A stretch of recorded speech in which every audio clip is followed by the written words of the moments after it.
not in the community, outside of our own community, it was looked down upon to be Oaxacan. So, I struggle a lot with it. But when I was in high school, when I went to prom, I actually took my Oaxacan dress and I was like the only one with like the flowers and the thing. And to me, that was normal. And people, when they were going with like their gowns and stuff. And I was going with my Oaxacan dress and I was like, I love it. I used to take grasshoppers to high school, to Pali High, chapulines. I was the one like dealing chapulines over there.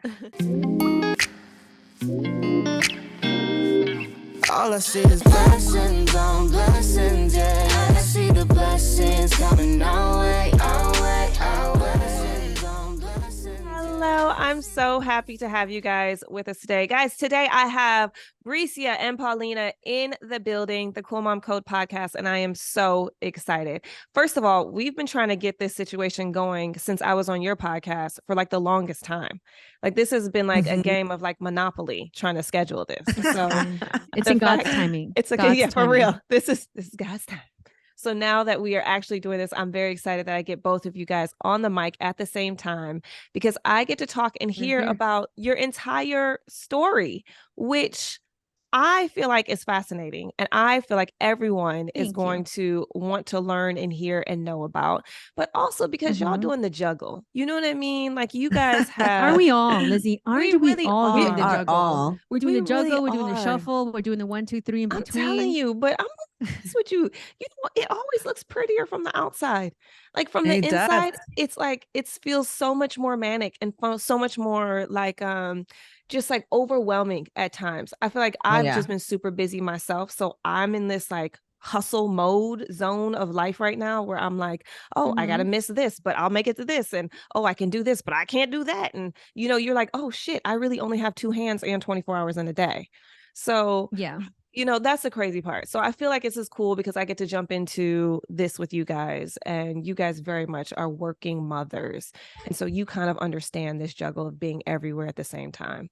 All right, but I want to get down to, some of the roots of who you are. Okay. Because you guys are sisters, but how many in the family are there? We're 4. Yeah, Paulina 4. is the oldest. I am the oldest. She loves saying that, by the way. Now she introduces me as my older sister. Paulina. Then I am the oldest. Wait, but how many years though? How many years? 3. Okay. 3 short years. Okay. Three very short years.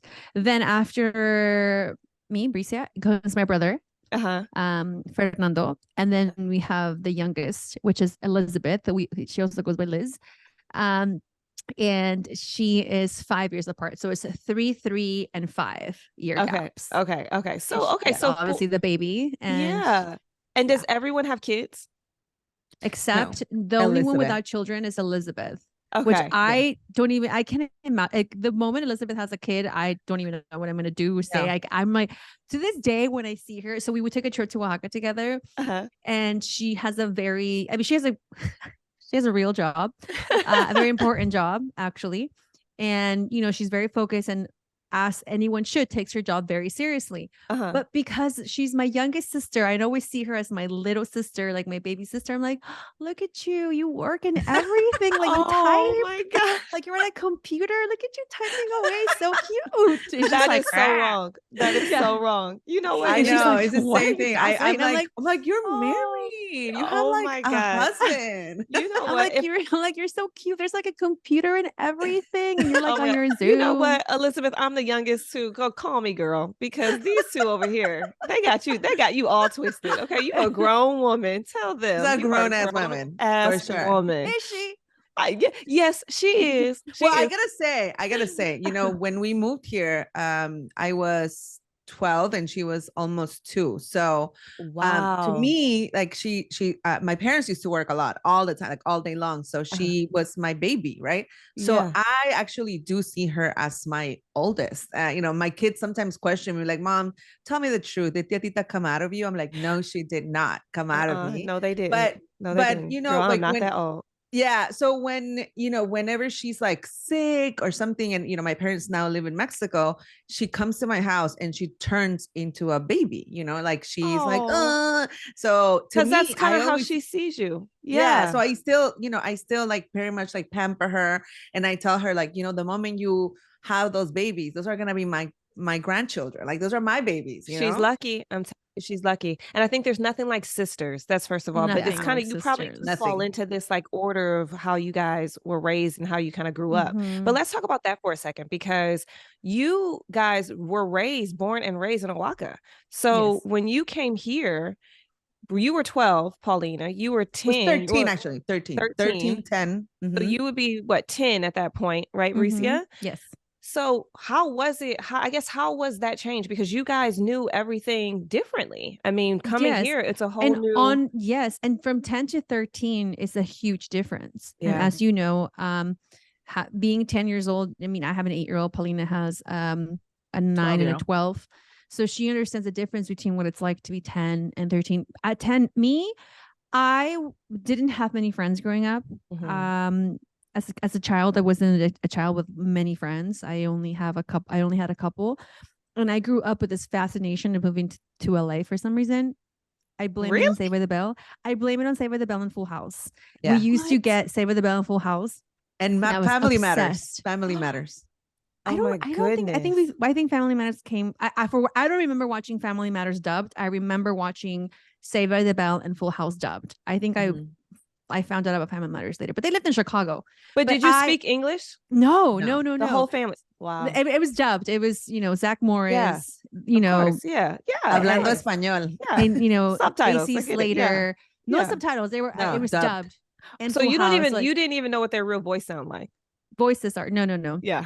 But I was obsessed with Zach Morris and this life at the beach and, Bayside High and the principal in a locker. And I just wanted a locker so bad. I just wanted to move to LA. And I had two aunts lived in the US and they would come visit and they would always bring presents and they would speak of this other land, of the United States. And I would just be fascinated listening to them. And at 8, 9, 10 years old, I just wanted to move. And I just thought, I just want to move. And my sister and I would play pretend that we spoke English and that we lived in the US. Paulina was different. Paulina was very popular in school. She had all the friends and she loved she was. She loved living in Mexico. She had the hardest. She can speak on her experience, but she didn't want to leave. I was like, take me, let's go. Okay, so wait a minute. So parents come home and they're like, hey, this is something we're thinking about doing. And they discuss it with the family. Or they walk in and they're like, yo, this is happening. No. We're out. So with the way that it happened was like back then there was a huge economic recession in Mexico, like from one day to the next, like everybody lost everything pretty much. And my parents were one of them. So when that happened, my dad had 4 little kids at home. He was a mezcal maker. He is a mezcal maker by trade in Oaxaca. So when the economic recession happened, he lost everything, like everything. So he was pushed to find something else. So he had the 2 sisters here. And so he was supposed to come for a month. And he said he was going to come for a month, packed his bags and said, I'll be back in a month, guys. I'm going to go see what's going on over there. Well, he never came back. A month turning to 2 months, 3 months. And so for a whole year, we were by ourselves in Oaxaca with my mom while my dad was trying to figure out what to do with his life here. My dad figured out that, selling Oaxacan products door to door was something that he wanted to do because he found the community here and we're so close to our food. So my mom would buy, quesillo, mole, bread at the market with us. We would send it to Tijuana and then my dad would go pick it up and then sell it here. So then at some point during that period of time, my dad decided to open the restaurant. And that's when he talked to my mom and said, I think it's time for you all to come to live with me. So that year was really hard for me because I was really close to my dad and it was like really hard for me. But also not only that, just the transition of just saying like, oh, well, we're leaving, I finished my 7th grade there. No, 6th grade, actually. 6th, I don't know, 6th or 7th grade. I finished there. And then my parents were like, we're leaving. And, I now do it with my daughter. Like my daughter is 12. She's in 7th grade. And I tell her, imagine if I would tell you tomorrow, Krista, we're going to move to Korea and you're leaving everything behind. And she was like, what? I said, that's what happened to me. I came back. I had my group of friends and Oaxaca is such a small community that like friends that are friends since that age are still friends to this day. Like I have friends that I'm friends with since I was that age. So it was really, really tough to be like ripped apart from there. And now I see it like that. I'm like, it was such a big trauma for me because I was ripped apart from like my friends, my circle. I was becoming a teenager. My body was changed. Everything, everything was happening. And so I was taken from there and put in LA, which was amazing. I mean, I used to play with Bricia too. My name used to be Stephanie. No, Yvonne and Stephanie. I don't know why we. I was Stephanie and you were Yvonne.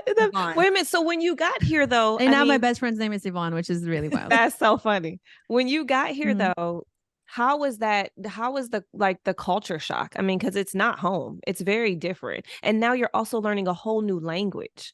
So for me, horrible. Yeah, I can only imagine. And then we went to Palisades to school. So we went to Paul Revere Palisades for you guys that are in LA.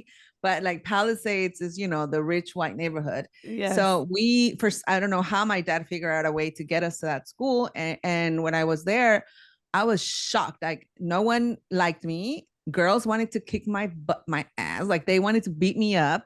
Wow. I didn't know the language. I remember like counting the little holes in the ceiling. I remember like in school, there was like, I used to count the holes and I was just counting the day, like the hours countdown to go home because it was really bad. Like I hated it. I totally hated it.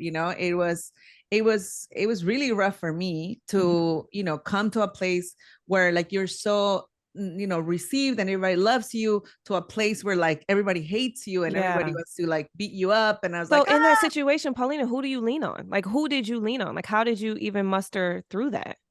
I don't know. My parents were so busy working. I made a lot of male friends. I think that I made a lot of male friends that would protect me, and I learned a lot from that. And now I haven't really like sat down and thought about it until right now that you're asking me. I don't know how I dealt with it. I think it was just going home to my siblings and watching Power Rangers. See, that's what I think though. I think moments like that, and when I think about it, because I have 2 older brothers and I'm close to them as well, and I feel like in moments like that, I feel like that's when bonds between siblings are truly created. 100%. Bricia, you were younger, so do you feel like it was a similar experience, or for you it just kind of like, I just kind of rolled with it? I would say a little bit of both. So like I said, I always wanted to live in the US. So for me, and when my dad was living here and we were living in Oaxaca, we took one trip to visit my dad for a couple of weeks. And in that trip, they took us everywhere. And everything really revolves around food for me when I think of memories. Yeah. So, going to McDonald's. In Oaxaca, there was only one McDonald's and I'd only eaten McDonald's twice in my life by the age of 10. That's it. I've only eaten McDonald's 2 times. Right. So being here and going to have McDonald's breakfast changed my life. I mean, girl, pancakes and this muffin with my hash. I mean, I was just in heaven. I remember walking from the apartment we were living in to a McDonald's that was 3 blocks, and I didn't care. I was just like, I'm going to go get this muffin, And we went to the Big Boy Buffet. I don't know if anybody from LA is familiar with the Buffet. We know Big Boy. The French toast. It was the first time I had French toast in my life. So I was just amazed by the American classic breakfast food and just American food in general. I think that for me, the trauma started when I started going to school, when we moved here. I loved everything. I loved dressing without a uniform. Number one, that's another shock because in Oaxaca, it was very much uniform and you had to do your hair a specific way and you couldn't have any loose hairs and your shoes had to be shined and you had to just be clean. They would check your ears, you made sure you're clean, your nails. Like it was crazy. Wow. And here it was like I remember my parents took us to Sears, and to this day I remember these slip-on Keds that I had with Tweety and Sebastian on the top. Yeah. And I remember going to school just super happy, like with my Sebastian and Tweety shoes and just my regular clothes and just like, yeah. And then I walked in and I realized, this isn't Bayside High. Zach Morris is not here. Is it that you instantly felt different? 100%. I think it's number one, not knowing the language. Number two, it was very obvious that we were the other kids. So we were in ESL classes, and the ESL classes were mostly Central American Mexican kids and a few Asian kids. And we were the kids, the ESL kids. So we were on the sidelines over there. Another thing that was very prominent, even that lasted through high school, was just knowing the disparity in income. And even at 9-10 years old, we were going to a very affluent neighborhood. We were in Palisades. My parents would drive an hour to go there.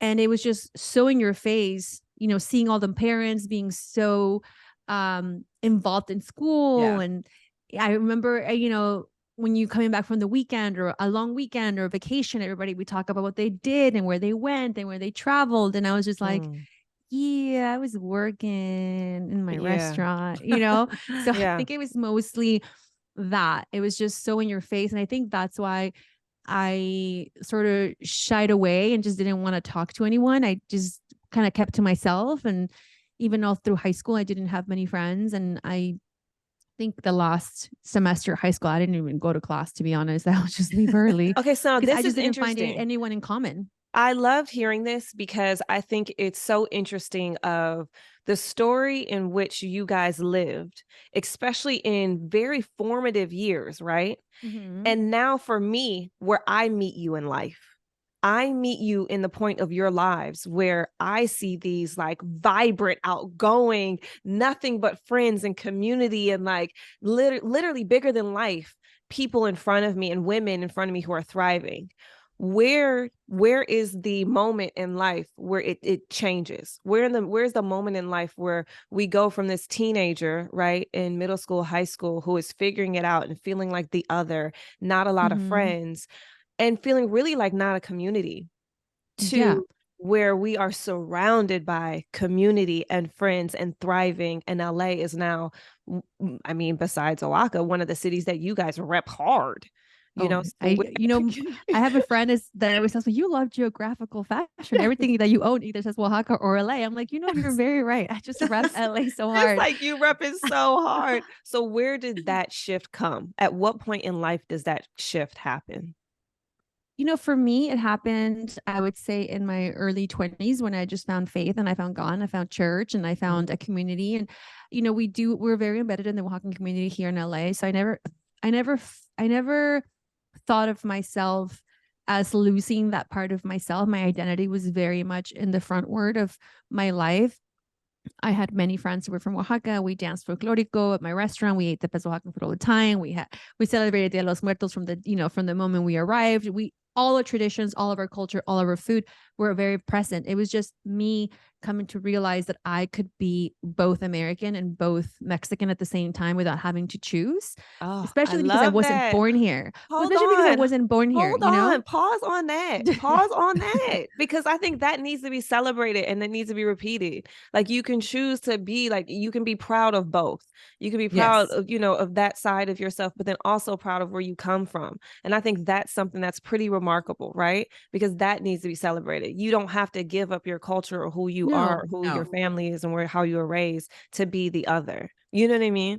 I think that's the beauty of LA, right? I think that's why makes Los Angeles so special. I don't know if we could be this somewhere else. I don't know. I don't have that experience, but I do know that LA allows you to be whoever you want to be. Like Bricia said, we grew up with our people. We grew up eating our food. There was not a day that went by that we didn't eat Oaxacan food, that we talked to Oaxacan people, that we were in around things. It was at the beginning, my parents were immigrants. We were illegal for a lot of our life here. Undocumented. Undocumented. Sorry.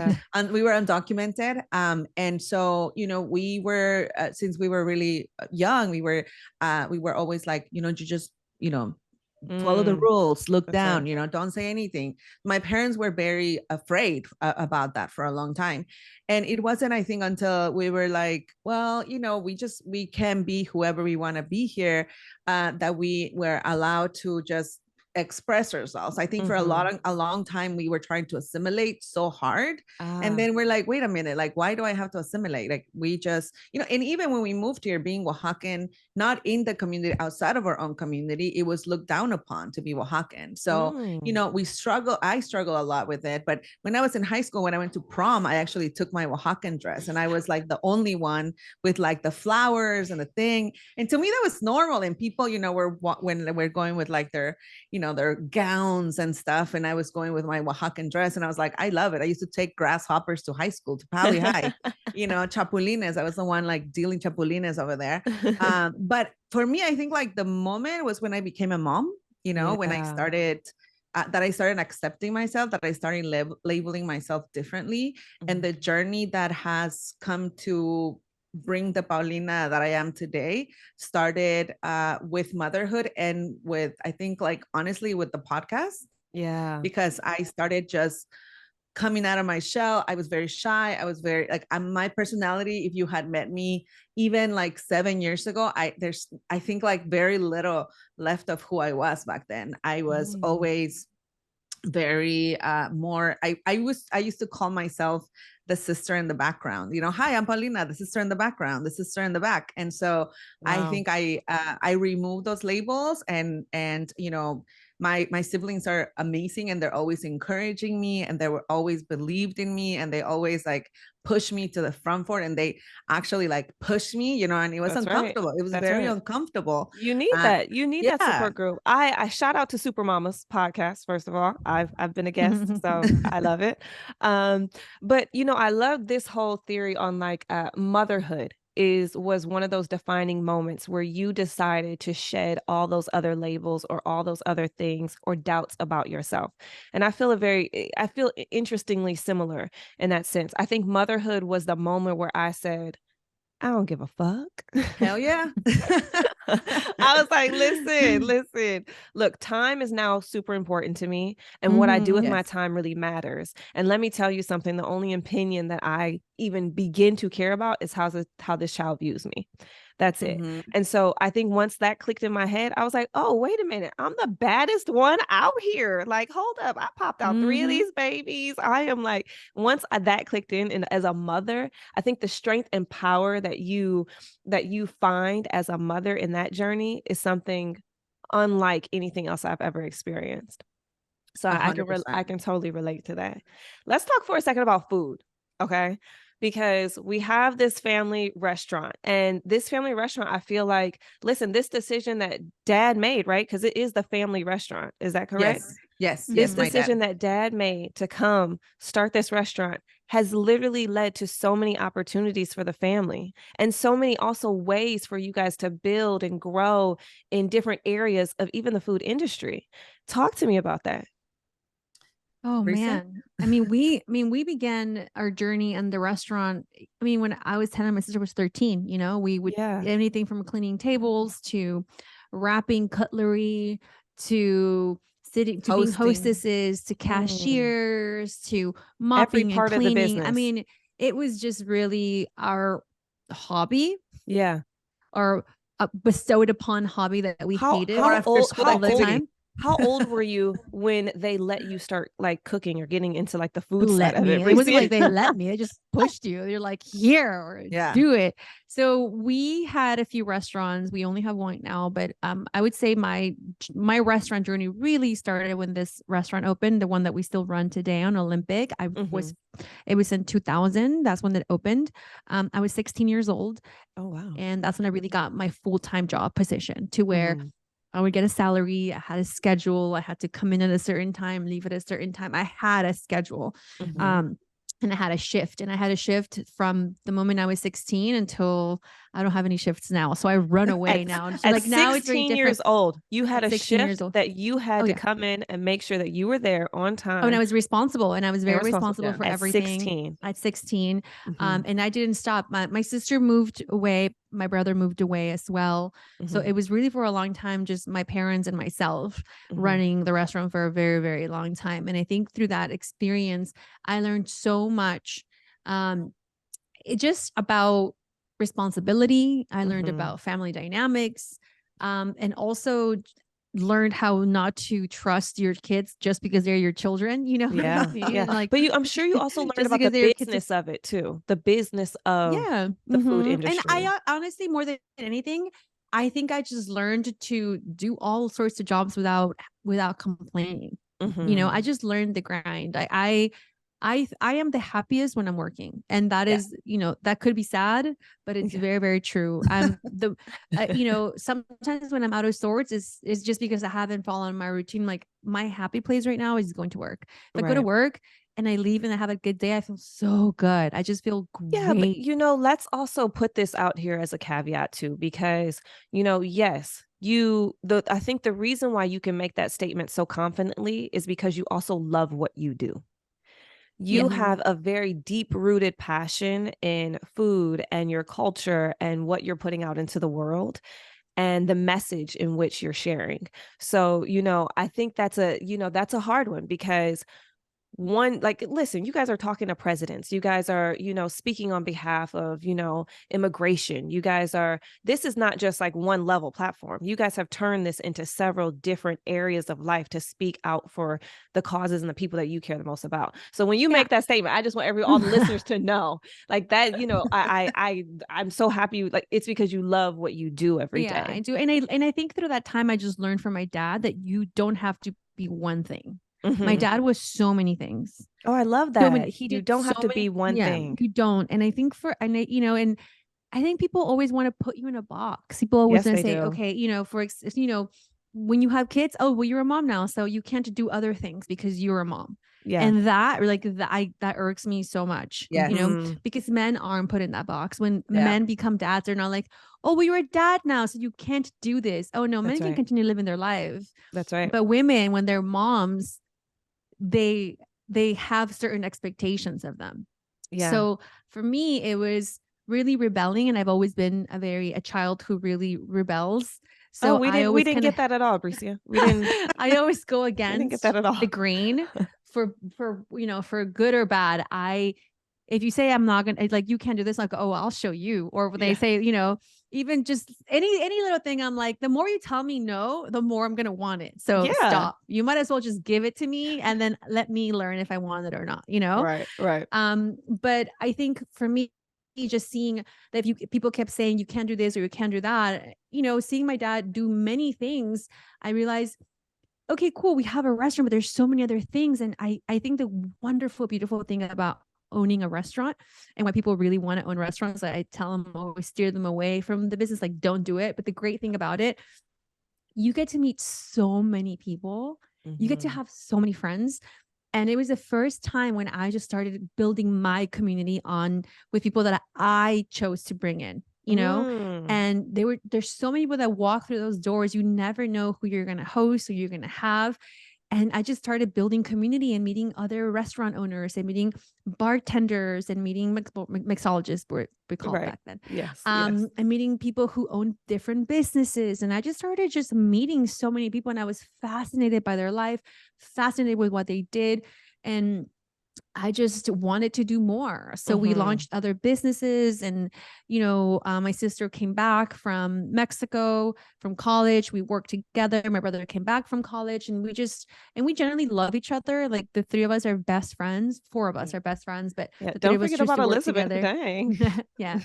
She's like, come on, she's everyone's favorite. But the three of us work together. We're business partners in everything that we do. My siblings are my biggest cheerleaders. You know, when someone gets good news, the first people we call are each other. Is that hard? Is that hard though? Working with family so closely, like working with your siblings. I mean, is it difficult, or are you guys able to kind of separate business and family and keep it all? Not for us. I think, you know, not for us. I think, you know, when we moved here, we lived in one bedroom, all of us, all seven of us, all six of us, sorry. All six of us lived in one bedroom. And I think that really helped. I really feel like even though 99% of our families back in Oaxaca, moving here was a way for my parents to raise a family the way that they wanted to raise their family, you know, with no other, like, you know, people getting in, or it was just us. Right. And my mom was able to keep us together. Like I really, my dad was so busy working and trying to, you know, do all these things. My mom really was really good at keeping us together, and we were always together. We were always together here at the restaurant. You know, we would come and be here and after school and do homework and all these things. So this is like, we don't know any different. We've been working together ever since we were little. And I think my dad, I always tell my dad, I'm like, you had kids because you needed workers. But you know, like I think like he was really good at seeing or skills. And he was like, okay, Paulina, you went to school, right? And I was like, yeah. He was like, you took accounting.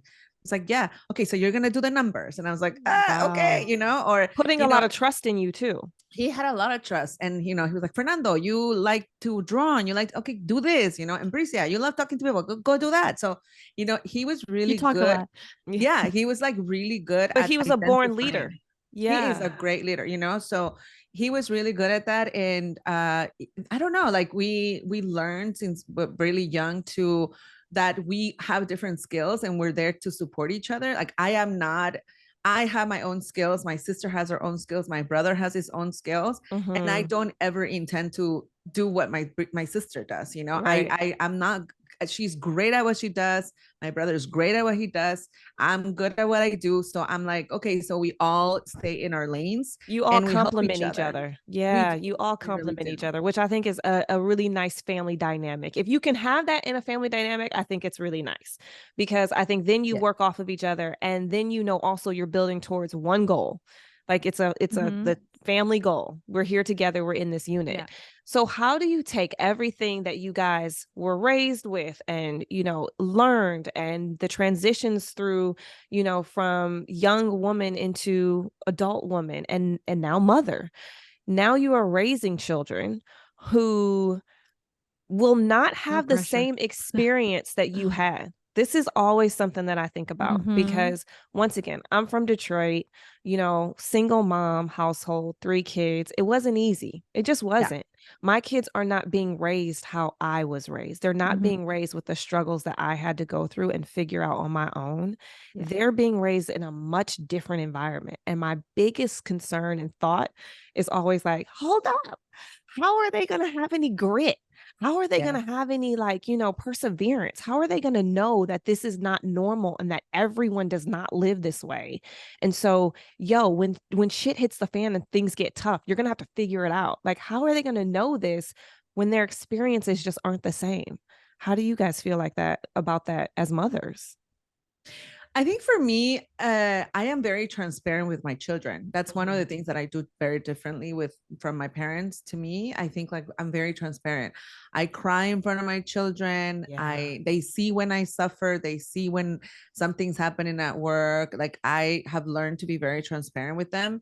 And I was actually having this conversation with Sabina, who's my middle child. We had an event last night, and I was running late to pick her up, and I went to pick her up and it was late, and I was like, I'm so sorry, you know, I had to work. And you know, she was like, Mom, is work hard? And I said, you know, yeah, sometimes it is. Sometimes it's really, really hard, but you really got to love what you do.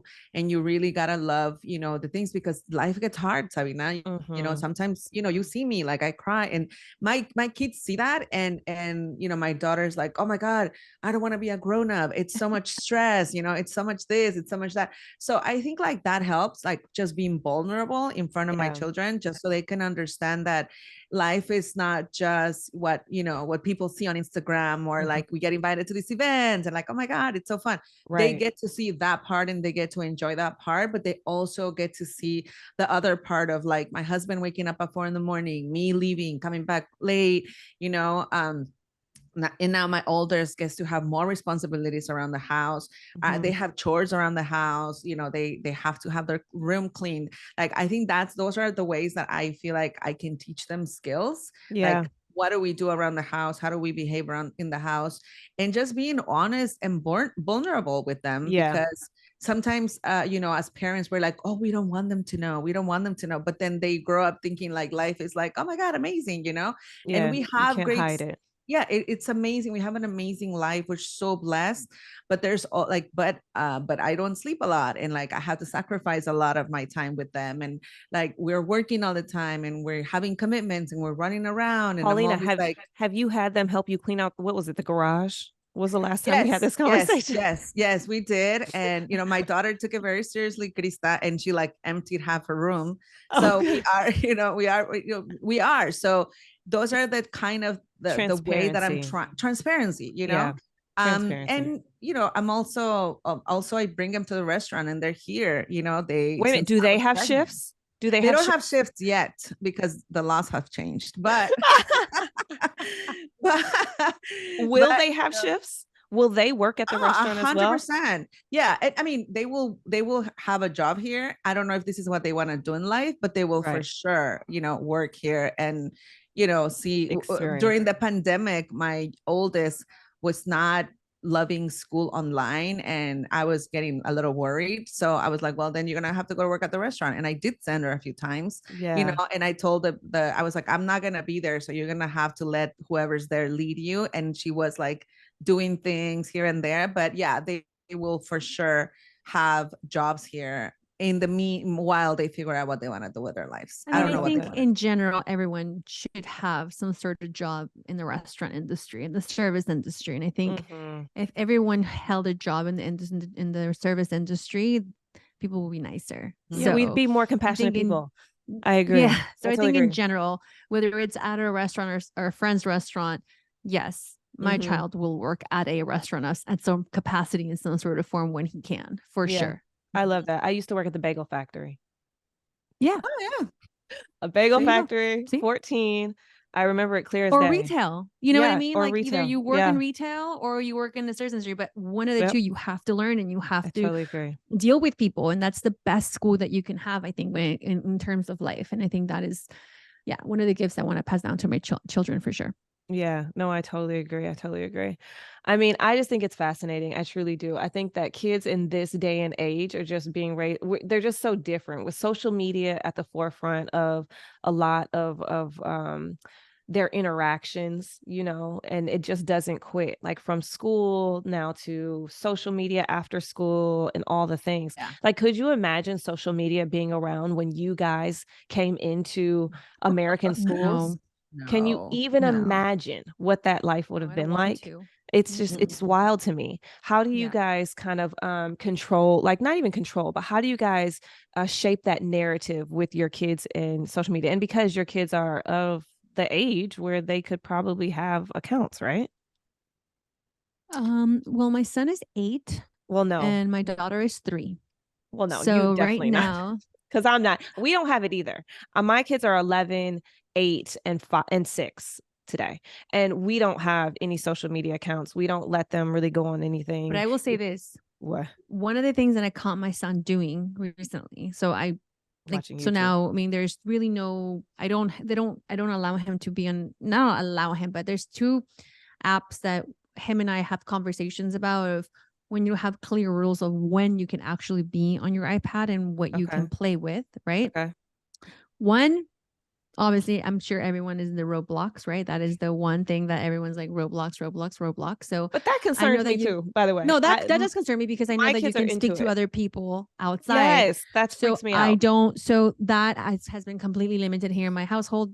There's no Roblox anymore. Really? I allow. So I tell him if you want to speak to your friends, because he does FaceTimes with his friends. I tell him his mom and I need to have a conversation of when the FaceTime is going to happen and how long it's going to be. And during that time, you're more than welcome to play Roblox together with your friend together, because that's you building relationship. Totally fine. Right. Outside of that, you're not going to sit here on my couch and play Roblox by yourself. Yeah. No, sir. No, thank you very much. Yeah. And the second one that I realized that was happening, I was like, these YouTube shorts. Yeah. It's basically another TikTok and another Instagram Reels, which it's the same thing. It's the exact same thing. And when I realized that one day he was sitting down, like, what are you watching? And I realized he was just scrolling. I was like, oh, honey, no. So now his screen time is super limited. I mean, I'm very like when I go gun ho on something, I'm very gun ho. And I learned this from one of my girlfriends, Elsa, who has a 16-year-old who still doesn't have a phone. And I admire her. And that is who I'm like, you know what? If Elsa can do it, I can do it. That's right. If Elsa can do it, you could do it. Yeah. I'm like, if Elsa can do it, I can do it. So, I took, if he wants to have FaceTimes with his dad, amazing. His dad and I will text and say, hey, Eddie's available for FaceTime. If you want, you can call. Other than that, iPad is locked away now because, and unless he has dates secure with friends and whose moms I know that he's talking to his friends, and that's it. Now, tell me why you went so gung ho on that though. Was there something that you saw where you were like, no, I don't like this, or you just knew to prevent it's really for me his personality change. When he watches these things regularly, his personality is completely different. And we've seen that throughout his childhood when we take screen time away. And I tell him when we kind of can come to an agreement of when you can actually also resist from just doing it. And like, look, I just tell him the way that you're reacting right now, this device should not have this sort of control over you. Right. So, the tantrums, the crying, the I need my iPad, like you do not need that. So once we get through that hump and we go like a cleanse and, sort of like, when I guess a detox of screens and social media, then we can have a conversation of how do we bring it back with a very, with a very clear schedule. So there's no fights because it's never going to be enough. Kids are never going to have enough. So one of my mom friends told me that they're never going to have enough. So for me, it's either they already know like Fridays, they get 1 hour, Saturdays, they get this. And from this time to this time, and it's non-negotiable. And then there's no fighting. It's not like more, but no. That's right. No. They know exactly what to expect. Correct. Wait, so right now we're just going through a detox. Is this why you turned into the coach of your kids, like soccer? What is it? It's soccer, right? No, soccer. Yeah. Well, I just wanted to I want to be more involved with my kids too. And also we're taking walks every day. And that was the whole thing too. He didn't want to go on walks, but now he looks forward to them. Now when we go on walks, he doesn't even want to come back home, which makes me so happy. The other day he was just like racing through the street with his scooter. And I'm like, this is amazing. And now I was like, let's go home, dude. Like, it's time. There. And I'm like, great. This is what I want. And I also know that kids or teenagers, adults are going to be making a living in ways that we don't even believe that's possible. Right. We see it today. Like someone would have told me, even 10 years ago, there's going to be a billionaire dude who all he does is just, upload videos and, his name's going to be Mr. Beast and he's going to be a billionaire. I'm like, sure. Yeah, exactly. That YouTube thing isn't going to work out, Exactly. And now people are making careers out of it. So I also don't want to limit his imagination, but I also want to make sure that we have open communication. So for me, it's just really all about open communication with my son. So he can trust me and I can trust him. Oh, I love that. I hear you about to say something, Paulina. Go ahead. What do you want to say? Well, I have a 12-year-old, she's in middle school and it's been difficult. My daughter also doesn't have a phone. She only has an Apple Watch that she puts on when I drop her off in school and she takes off when I pick her up. But that has been very intentional. Again, the same thing, their personalities change, things change. Now she's in 7th grade. Now there's posses. Now there's like, crews here and there. And I also went through a really frightening experience with her not so long ago. And I was thinking that she was like emotionally ready to have more access to her iPad. She doesn't even have a phone. Like, and I think like the phone, I don't even know when I'll feel ready. I was talking to my therapist and she was saying like their brain is not even fully developed yet to make rational decisions. So that's when I was like, oh no, you're not ready. I had a pretty scary experience with her when I found out that there was starting to be, and I hate this word, but like there was starting to be some sort of grooming that I was, that I caught just in time. And, one thing that I will say is like, it's so important to be friends with your kids' friends' parents. It is the most important, like the biggest like advice that I give parents is like, know who your kids are hanging out with. Know their parents, have their numbers, text with them, go out with them, make friends with them. And it was because a mom told me that she had found something on, on her daughter's device and she was being grounded for some. And so I was like, let me check on my end, and now there's so many things out there. There's even, they call it like parent filters, where like you're around them and they seem like it's something, but it's not really what they're looking into, What? yeah, there's so many things. So I caught it in time. I was very grateful. It was very, very scary. Like, I was freaking out. I had a whole conversation with my whole family about Of this. course. And I think, And so for everyone who's unaware, can you just because I want it to come from your mouth, not mine, can you tell me what grooming is? grooming is, when there is someone on the other side of the screen who pretends to be somebody else just to, start. I don't even know what the intentions were, to be honest with you. Right. But my it's mind trying to, goes I know. It's like, but with pose as someone on the someone other else. screen who is posing as someone else who tries to start to create a Trust. narrative or trust, or kind of like this whole kind of idea that this is okay. Test the boundaries Okay. Taste on the what's okay boundaries. and what's not okay. With your And child. it's very subtle. With your child. It's very, very subtle. Like, if you're not an adult, like looking at the whole conversation, you don't really realize it, and the kids are kids, and they're just trying to fit in and make friends. And, like, they're going through this whole stage of like, who am I now? Now I'm a teenager, So that, that was really, really, really, scary for me, and took away her device. You caught it because another parent was like, hey, you might want to look into this.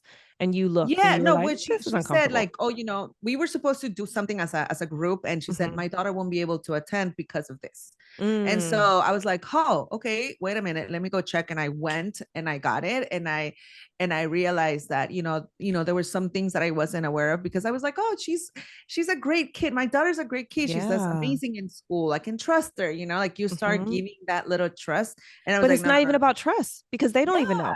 They don't even know. She That's didn't even realize it. And so then I decided just to take it away from her. And her personality totally changed. She's now hanging out with us, and she's like, mommy, I love you. And she came, like, I was like, oh my God, I didn't really realize, because it's so slow and very, like, that now she's like back, and she's here, and she's present, and she's engaged, and she's like, I love my family, and then my middle child, she's very spunky, she's like, oh, I want to see what's out there. I want to see what's going on. Yeah. So also with her, I was like, no, I take her iPad, same thing. We're trying to do like dates with the friends. And I told them, I said, you know what? I can have your friends over every day. Yeah. Have them come. Let's meet in person. Let's do live things. Let's interact, because I also saw that we were having play dates with friends, but they were all sitting in a line in a screen, iPad, iPhone, whatever. And also I realized that, fourth graders are having cell phones, are having Apple watches, are having all of this. And I was like, why? Like, what are you doing, with your time there? So we decided to take it as well. And the same thing, when I go cold turkey, I go cold turkey, and I just hide those things. And I'm like, oh, now let's watch something, and so I am very, very aware of how things work. I try to have like a very open communication with my daughters. Whenever they disclose something to me, even though it's shocking inside of me, I'm like, I'm not looking shocked. I'm not going to react. I'm like, oh, really? Oh, tell me more about poker this. face. I'm not going to react. Like, inside of me, I'm like, oh my God. But I think that's what it is, though. To be honest with you, I think that is the key. And whenever I talk to other moms, and especially moms of like preteens and teenagers, the key is always communication. Communication. Trust, communication. Yes. And I think that if our kids can learn to trust us and come to us, even with like because even if there's little doubts that they have, or little like intuitions that they have, if they can come and just like even speak up on those things, as adults, we can decipher through, right? We can say, this isn't normal. This doesn't sound right. Paulina, what like from that experience, because I think this is something interesting to give viewers from that experience, what would be a tip that you would share, that you would say, all right, for anyone listening or whatever, but next time, or do this, or make sure you just always look at this, or like, what would that be? Yeah, like I said, after that, I actually reached out to the mom, and I said, I really want to thank you for this. And I think like we should be raising these children as a community. And that's something that like my sister told me, because I was crying like nonstop one day when I came, and my sister said something that was super comforting, and that just shows you how we run as a family. But she said, we are raising these children together. It's not just you. We are raising these children, all of us, Fernando, you, our parents, everyone, we're raising them together. And I was like, yeah, okay, like that makes me feel good, because if sometimes I feel like my daughter can't trust me, or, I'm her mom, she can go with Tia Bricia or Tio Fernando or Tia Tita, and the same thing with the parents. I reached out to every parent and I told them, we should be raising these kids as a community, and I am here and I'm open to hear anything that you guys feel like I should be looking into. It's not that we're being snitches, but it's just like we're all protecting these children. Tattletales. Yeah, exactly. You know what I mean? Like, so I love think that though. That gives me chills though. I mean, really it does. That gives me chills. Yes. Like raising kids as a community. And I think that's what, I think that's what I see. For me, being in LA, I don't have like a lot of family or anything like that. In LA, I don't have a lot of family here. I don't have a lot of, like that type of environment. And so I always miss that point, because I think back home, I felt like I was raised in a community, a village. My mom had friends and like people.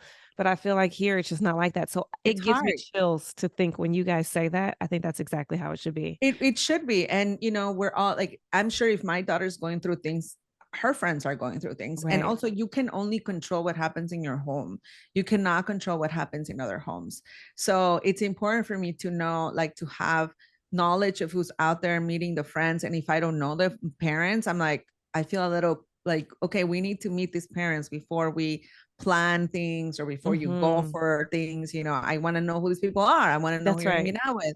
They need to know me. I need to know them. So, even though I'm super busy, I always find time to go to the thing, go to that, meet the parents, do this, go that, because it's okay. But let's talk about that. How do you find the dang on time?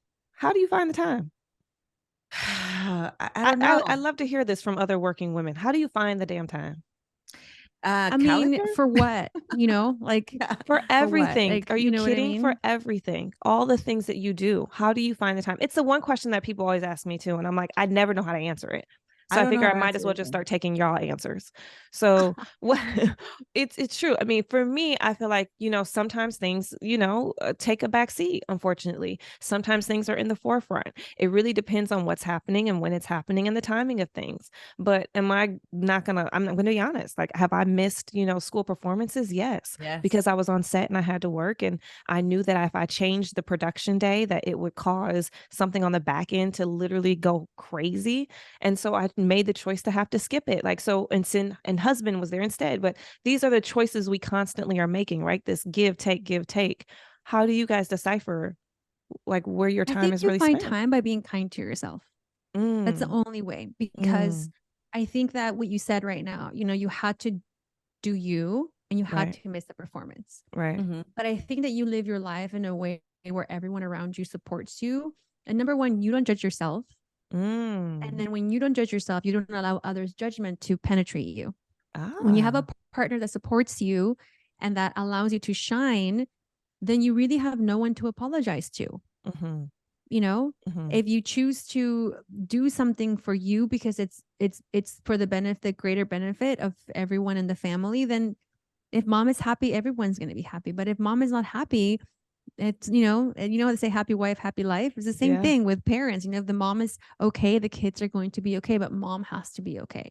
And if that means that mom really loves her career and needs to do what she needs to do, then amazing, because that means the time that you do have with your children are going to be wonderful.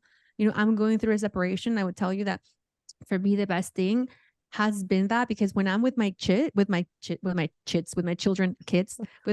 little chicks, my little chicklets, with my children, it is the most sacred time, and we have the best time.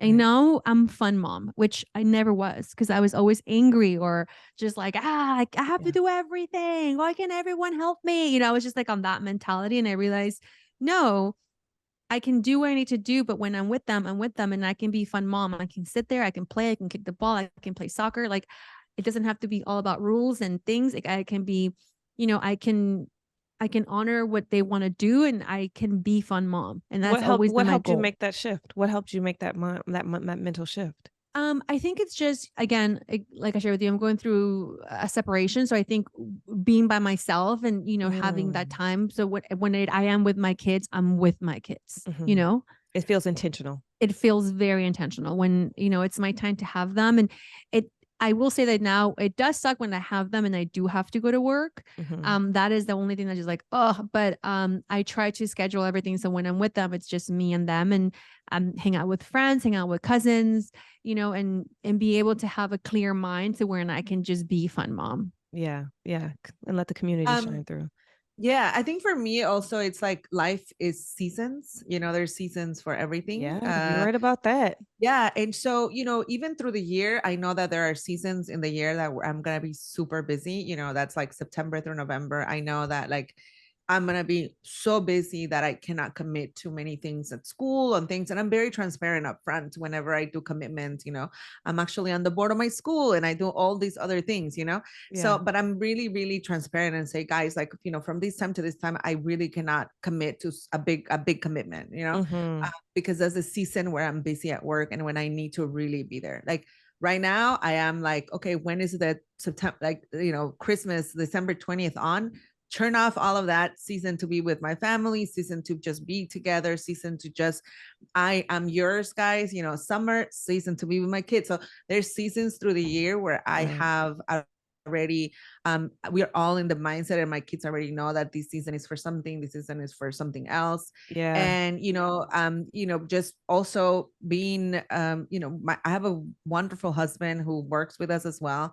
And I know that when I'm busy, he'll step in. And then when he's busy, I step in. And so we have, it took us a long time to get here, but we have managed a time where we know that he knows that in order for me to grow, in order for me to do things, that we have to figure it out. And we also have an amazing tribe around us that helps us. I have my nanny who's been with me for 11 years, and I have another person that helps me with driving, and I have my team here at the restaurant. I have like many people that help me. I don't even attempt to say that I do this on my own. I couldn't do this on my own. I have amazing people around me that helps me do life, because otherwise I couldn't do all the things that I can do when I'm not at the restaurant. Yeah, when I'm not at the restaurant and I can be home, I know that I can be home and enjoy my kids because there's someone here that has my back, and like if anything happens, they care, and they only call me if something really big happens.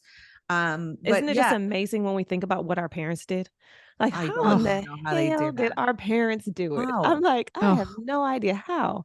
Okay, I know. now y'all know I am really big on food. Foodie is my thing. I enjoy it. I love it. I've come and eaten your food. I mean, it's just food. I love food. So, in terms of Oaxacan dishes, tell me your top 3. Okay, I'm going to tell you what you're going to order when you come to the restaurant. When you come to Guelaguetza, Lizzy, number 1, you're going to come. It's going to be you, your boo, your three kids, your chicks. Okay, my chicks. Okay. Your chicks. It's going to be the 5 of y'all.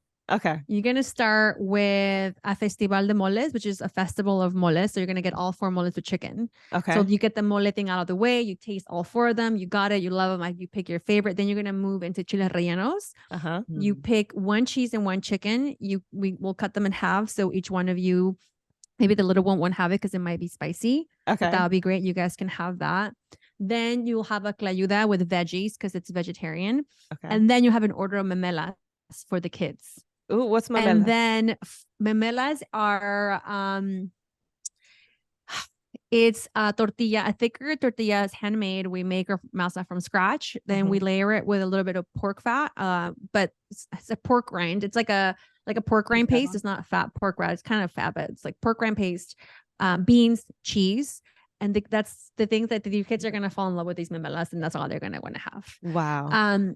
And then to kind of finish it off, because you probably might be a little bit hungry because you're only having like half of a chile relleno, you're going to have a barbacoa taco, which is a handmade tortilla. Yes. And it's made with barbacoa. Yes.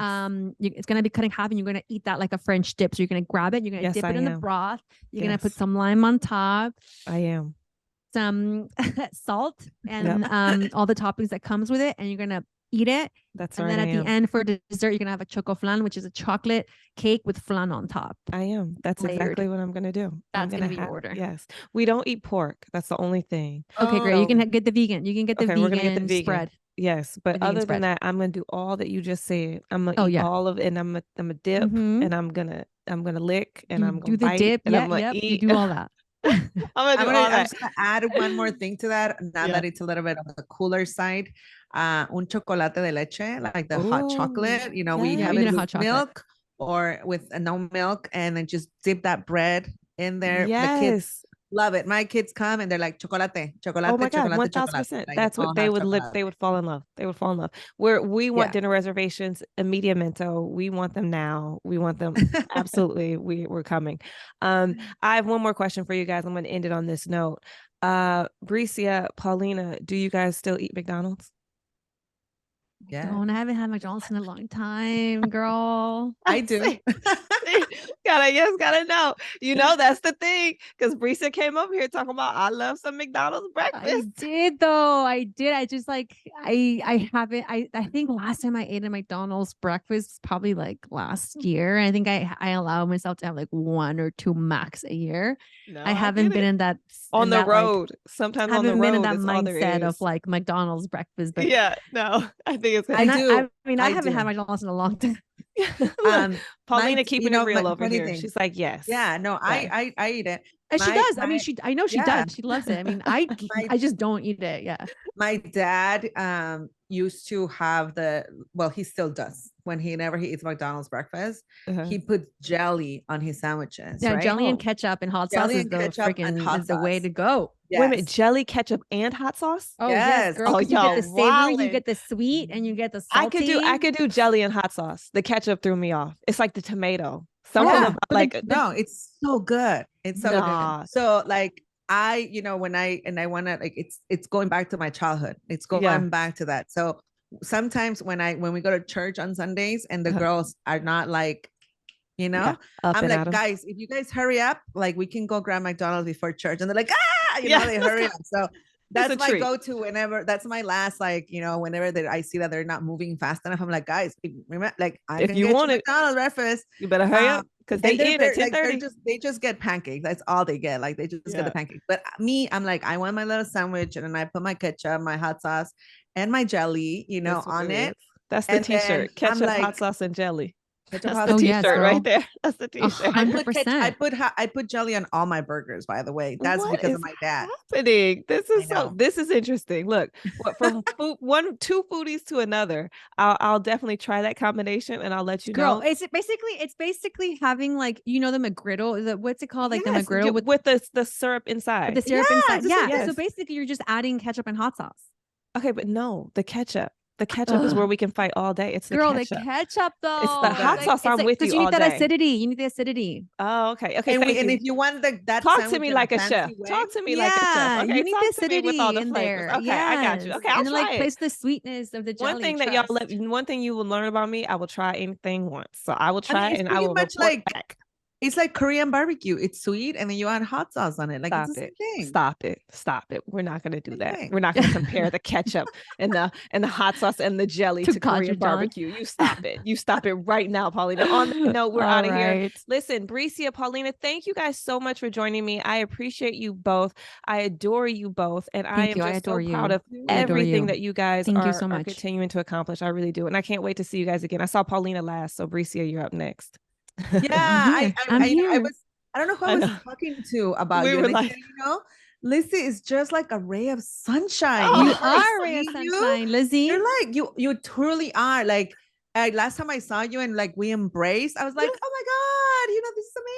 And you were such a ray of sunshine. I love it. I love your energy. You're amazing. You're amazing. We love you so much. Listen, I love you guys right back. And thank you for saying that, because I feel the same way about y'all. I really, really, truly do. I told you last time, every time I see y'all, it feels like family.